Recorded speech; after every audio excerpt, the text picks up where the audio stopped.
یہ تب کی بات ہے جب میں ایک خوبصورت نوجوان ہوا کرتا تھا۔ یونیورسٹی کا اختتامی دور چل رہا تھا۔ ویسے تو لیکچرز وغیرہ ان دنوں نہیں ہو رہے تھے، لیکن پھر بھی ہم سبھی دوست یونیورسٹی کی زندگی کو جی بھر کر جینے کی خاطر یونیورسٹی چلے جاتے تھے۔ سارا دن کلاس میں بیٹھ کر باتیں کرتے رہتے۔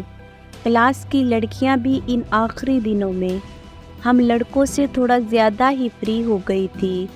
شاید وہ بھی ہماری طرح کلاس کے ہر فرد کو مس کرنے والی تھیں۔ ہاسٹل لائف کو میں نے بہت اچھی طرح گزارا تھا۔ گزارا نہیں بلکہ جیا تھا۔ رات کو فیلوز کے ساتھ بیٹھ کر طرح طرح کی اونٹ پٹانگ حرکتیں کرنا، تاش کی بازی لگانا۔ ایک دن یونیورسٹی کے کوریڈور سے گزرتے وقت کسی نسوانی پکار کے باعث چلتے چلتے رک گیا۔ مجھے میرا نام لے کر پکارا گیا تھا۔ میں نے رک کر پیچھے مڑ کر دیکھا تو میری کلاس فیلو آبش سکندر میرے روبرو کھڑی تھی۔ یہ وہی لڑکی تھی جس سے یونیورسٹی کے پہلے ہی دن میں تکرار ہوئی تھی۔ پھر یہ سلسلہ چلتا ہی رہا۔ چھوٹی سی بات پر ہم دونوں مرغیوں کی طرح ایک دوسرے سے لڑنے لگ جاتے۔ وہ ایک امیر گھر کی خوبصورت اور لڑاکو طیارہ لڑکی تھی۔ کلاس کی لڑکیوں کے علاوہ وہ صرف مجھ سے ہی بات کرتی تھی۔ بات نہیں، دراصل لڑتی تھی۔ اینول ڈنر کے موقع پر نہ جانے کیسے ہم دونوں نے ایک دوسرے سے معافی مانگ کر پچھلے لڑائی جھگڑے ختم کر دیے۔ اس دن کے بعد ہم دونوں کی دوستی کلاس میں مشہور ہو گئی۔ یونیورسٹی کا ہر فرد مجھے آبش کے ساتھ دیکھ کر نہ جانے کیوں سیخ پا ہوتا رہتا تھا۔ شاید اس لیے کہ میں ایک دیہاتی سا سادہ سا لڑکا تھا جس کے ہاتھ میں لنگور کی جگہ انگور آ گئے تھے۔ دوستی ہونے کے بعد میں نے جانا کہ وہ بہت نرم دل کی اور محبت کرنے والی لڑکی تھی۔ جب کبھی وہ یونیورسٹی سے غیر حاضر ہوتی تو اپنی غیر حاضری کے بارے میں صرف مجھے ہی بتاتی۔ یہ الگ بات تھی کہ میں اس کو بتائے بغیر اس کی چھٹی کی درخواست لکھ کر جمع کروا دیتا تھا۔ یہ بات میں نے اسے کبھی نہیں بتائی تھی۔ کوریڈور سے گزرتے وقت جب اس نے مجھے پکارا تو میں رک گیا۔ وہ میرے سامنے آئی اور بولی، کہاں گھومتے پھر رہے ہو؟ وہ بھی اکیلے اکیلے؟ یونیورسٹی کا آخری ہفتہ ہے، کم سے کم یہ وقت تو میرے ساتھ گزارو۔ اس نے پیار سے دوستانہ شکایت کی تھی۔ میں نے اس لڑکی کو دیکھا جس سے کبھی میرا 70 کا آنکڑا تھا، لیکن اب وہ میری سب سے اچھی دوست تھی۔ 4 سال تو تمہارے ساتھ ہی گزارے ہیں میں نے، وہ کیا کم تھے جو اس آخری ہفتے کا رونا رونے بیٹھ گئی ہو؟ میں نے عجیب سے انداز میں کہا تھا۔ اوئے بکواس بند کرو اپنی۔ میں نے کہا، تم میرے ساتھ ہی اپنا وقت گزارو گے تو مطلب گزارو گے۔ وہ کبھی کبھی مجھے لے کر تھوڑی جذباتی ہو جاتی تھی۔ اس دن بھی وہ جذباتی ہو گئی تھی۔ اچھا ٹھیک ہے میری ماں، تم چلو، میں سر سے مل کر 2 منٹ میں آیا۔ وہ غصے سے مجھے دیکھ کر پاؤں پٹک کر وہاں سے چلی گئی۔ سر سے مل کر میں اسے ڈھونڈنے لگا۔ وہ کہیں بھی نظر نہیں آ رہی تھی۔ میں جانتا تھا کہ جب وہ مجھ سے غصہ ہوتی تھی تو کہاں جا کر بیٹھتی تھی۔ میں وہیں چلا گیا۔ وہ وہیں تھی، اکیلی گمسم پتھر کی سیل پر بیٹھی، ساتھ لگے شہتوت کے درخت سے سر کو ٹکرائے گھاس پر گرے خشک پتوں کو دیکھ رہی تھی۔ میں اس کے ساتھ جا کر بیٹھ گیا۔ اس نے ایک نظر میری طرف دیکھا اور پھر سامنے دیکھنے لگی۔ ناراض ہو؟ میں نے سوال کیا۔ خاموشی۔ میں نے اس کو خاموش دیکھ کر پھر وہی سوال کیا۔ اس کا جواب پھر خاموشی تھا۔ کچھ تو بولو۔ یوں چپ مت بیٹھو۔ میں نے پیار سے اس کو منانے کی خاطر التجا کی، وہ پھر بھی خاموش بیٹھی رہی، جانے خوش پتوں میں کیا ڈھونڈ رہی تھی۔ بہت اجڑی اجڑی سی لگ رہی تھی۔ پہلی دفعہ اس کو دیکھ کر میں نے محسوس کیا کہ وہ اندر سے بہت دکھی تھی۔ میں نے وجہ پوچھی مگر اس کا جواب وہی خاموشی ہی ملا۔ میں بیزار ہو کر اٹھ کر جانے لگا تو اچانک اس نے میرا ہاتھ پکڑ لیا۔ میں نے مڑ کر اسے حیرت سے دیکھا۔ 4 سالوں میں پہلی بار اس نے مجھے چھوا تھا۔ پہلی بار اس نے مجھ کو چھوا اور مجھے میری ہی نظروں میں معتبر کر دیا۔ کہاں جا رہے ہو؟ اس نے میری طرف دیکھ کر سوال کیا۔ تمہیں میرا ساتھ پسند نہیں آ رہا تھا، اس لیے یہاں سے اٹھ کر جا رہا تھا۔ کس نے تمہیں یہاں سے جانے کی اجازت دی؟ وہ سنجیدگی سے مجھ پر اپنا حق جتاتے ہوئے سوال کر رہی تھی۔ وقت نے، میں نے بھی سنجیدگی سے جواب دیا۔ وقت کون ہوتا ہے؟ ہم دونوں کا فیصلہ کرنے والا۔ وہ ایک دم سے طیش میں آ گئی۔ میں نے کوئی جواب نہیں دیا، خاموش کھڑا اس کو سنتا رہا۔ پھر اس نے ایک لمبی سی ٹھنڈی سانس چھوڑی اور بولی، چلو آج مجھے کہیں گھمانے لے چلو۔ گھمانے؟ وہ بھی میں؟ میرے پاس تو کوئی سواری بھی نہیں۔ مجھے نہیں پتا، بس مجھے کہیں گھمانے لے چلو۔ یہ وقت شاید پھر کبھی نہ آئے، اس لیے میں تمہارے ساتھ ایک بار کہیں گھومنے جانا چاہتی ہوں۔ اس نے مجھے دیکھ کر اپنا حتمی فیصلہ سنا دیا۔ اس کو انکار کرنا مطلب اس کی ناراضگی مول لینا تھا۔ چلو اٹھو گھومنے چلے، میں نے اس کو دیکھ کر کہا۔ کہاں جائیں گے ہم؟ جہاں بھی رب لے چلے۔ وہ ہلکا سا مسکرائی اور اٹھ کھڑی ہوئی۔ ہم دونوں یونیورسٹی سے نکل کر باہر روڈ پر آ گئے۔ اس دور میں مجھ جیسے غریبوں کے لیے صرف ٹانگے کی سواری ہوا کرتی تھی۔ یہ الگ بات تھی کہ آبش ایک بڑی سی گاڑی میں اپنے ڈرائیور کے ساتھ یونیورسٹی آتی تھی۔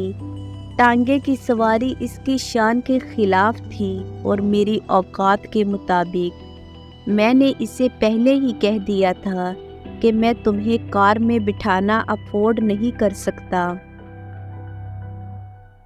اس لیے اس ٹانگے پر ہی تم کو صبر کے ساتھ اور خوشی خوشی بیٹھنا ہوگا۔ وہ مسکرا دی۔ میں جانتا تھا کہ وہ میرے ساتھ پیدل بھی سفر کرنے کے لیے راضی تھی۔ ٹانگے پر بیٹھ کر ہم جاڑے کے موسم میں ہلکی دھوپ میں شہر کے بازار میں آ گئے۔ میں اسے چاچے گامے کی ٹھیری پر لے گیا۔ چاچا گاما کھوئے والی کلفیاں فروخت کرتا تھا۔ میں نے وہاں سے 2 کھوئے والی کلفیاں خریدیں اور ایک آبش کو دے دی اور ایک خود کھانے لگا۔ 4 آنے سے 2 کلفیاں خریدنا اس وقت بہت عیاشی تصور کیا جاتا تھا۔ اس نے پہلے کبھی ایسی چیز نہیں کھائی تھی۔ کلفی کھاتے وقت کلفی سے بہتا کھویا اس کے ہونٹوں سے نیچے ٹپک رہا تھا۔ کھوئے کے کچھ قطرے اس کی ناک پر بھی لگے ہوئے تھے۔ اسے دیکھ کر میں مسکرانے لگا۔ وہ سمجھ گئی کہ میں کس وجہ سے ہنس رہا تھا۔ اگلے ہی پل اس نے اپنی کلفی میری ناک اور منہ میں مل دی اور میرے ہاتھوں سے میری کلفی چھین کر کھانے لگی۔ اس کے چہرے پر اس وقت جو مسکان تھی وہ قابل دید تھی۔ اس وقت ایک ہی پل میں وہ مجھے بہت ہی پیاری لگی تھی۔ دل چاہ رہا تھا کہ وہ ایسے ہی ساری زندگی کھڑی رہے میرے سامنے اور میں اسے یوں ہی مسکراتے ہوئے دیکھتا رہوں۔ وہ پہلا اور آخری موقع تھا جب آبش میرے ساتھ باہر کہیں گئی تھی۔ ہمارے لیے وہ چند لمحے سیر و سیاحت کی طرح تھے۔ آج کے دور کے بچے اس سیر کو ڈیٹ پہ جانا کہتے ہیں۔ وہ ٹانگے کی سواری اور کلفی کا مزہ مجھے ساری زندگی یاد رہا، کبھی بھلا ہی نہیں سکا۔ جس دن ہمارا یونیورسٹی کا آخری دن تھا، اس دن آبش بہت کمزور دکھ رہی تھی۔ میں اپنا سامان بیگ میں سمیٹ کر یونیورسٹی ہی لے آیا تھا اور اسے باہر چائے کے ڈھابے پر رکھ دیا تھا تاکہ یہاں سے جب فارغ ہوا تو سامان یہیں سے اٹھا کر اپنے گھر لوٹ جاؤں۔ اس دن تمام اساتذہ نے ہمارے ساتھ تصویریں بھی بنائیں۔ تمام کلاس فیلو سے آخری بار ڈھیر ساری باتیں کی۔ اس دن زندگی میں پہلی بار وقت بہت تیزی سے گزر گیا۔ اساتذہ سے اور کلاس فیلو سے باتیں کر کر کے جی ہی نہیں بھر رہا تھا، مگر اس دن وقت ہمارے حق میں نہیں تھا۔ پھر میں آبش سے ملا، وہ غمگین ہو گئی تھی۔ میں بھی اپنے آنسو بہت مشکل سے روکے کھڑا تھا۔ اس نے مسکرانے کی ناکام کوشش کی۔ میں اسے جی بھر کر دیکھ رہا تھا۔ اس سے دور جانا پل سراج سے گزرنے کی طرح محسوس ہو رہا تھا۔ پھر اس نے اپنی انگلی سے ایک سلور رنگ اتار کر میرے بائیں ہاتھ کی چھوٹی انگلی میں پہنا دی۔ میری چھوٹی انگلی اس کی لیڈی فنگر سے بڑی تھی، اس لیے وہ انگوٹھی میری آدھی انگلی میں ہی سما سکی۔ میں نے اپنے گلے میں پہنی ہوئی چین اتار کر پاگلوں کی طرح اس کے گلے کی بجائے اس کی کلائی پر بل دے کر باندھ دی۔ یہ سب کچھ ایک ہولناک خاموشی کے زیر اثر ہو رہا تھا۔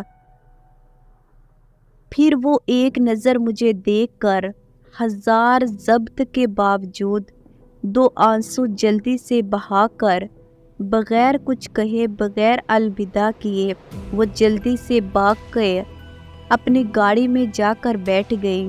میں حیرت سے اسے دیکھتا رہا۔ اس کی گاڑی میری آنکھوں کے سامنے وہاں سے اسے لے کر چلی گئی اور میں وہیں حسرت کا مجسمہ بنے اس کی گاڑی کو خود سے دور جاتا دیکھتا رہا۔ میں نے سوچا تھا کہ وہ اس آخری دن میں مجھ سے ڈھیروں باتیں کرے گی، لیکن ایسا کچھ نہیں ہوا۔ اس نے میری امید کے مطابق کچھ نہیں کیا تھا، جانے اس کے ذہن میں کیا چل رہا تھا۔ میں نے آخری بار اپنی یونیورسٹی کے گیٹ کو دیکھا، دل مٹھی میں آ گیا تھا۔ پھر بے اختیاری کے عالم میں دو آنسو بہاتے ہوئے میں نے یونیورسٹی کو الوداع کہا۔ ریل کے ڈبے میں بیٹھا میں اپنی یونیورسٹی اور اپنے سبھی دوستوں سے بہت دور جا رہا تھا۔ گھر آ کر اپنوں سے اتنے لمبے عرصے بعد مل کر بھی خوشی نہیں ہو رہی تھی، نہ جانے کیوں۔ کچھ عرصے کے بعد گھر والوں نے شادی کا کہا تو میں نے انکار کر دیا۔ انکار کرنے کی وجہ مجھے خود معلوم نہیں تھی، لیکن پھر کچھ عرصہ گزرا تو ابا نے میری شادی کر دی۔ شادی ہونے کے بعد بھی میں آبش کو بھلا نہیں پایا۔ اس کی دی ہوئی انگوٹھی میری انگلی میں تھی۔ انگوٹھی تنگ ہونے کی وجہ سے میری انگلی پر اس انگوٹھی کے گہرے نشان بن گئے تھے۔ وہ نشان مجھے آبش کی یاد دلاتے تھے۔ جب بھی اس کی یاد آتی، میں گھر سے باہر نکل کر پہاڑوں کی اونچائی پر چلا جاتا۔ وہاں جا کر میں بے خود سا ہو کر زور زور سے آبش آبش پکارنے لگتا۔ میں نہیں جانتا تھا کہ میں ایسا کیوں کرتا تھا۔ یہ بھی نہیں جانتا تھا کہ وہ بھی مجھے یاد کرتی ہوگی یا نہیں۔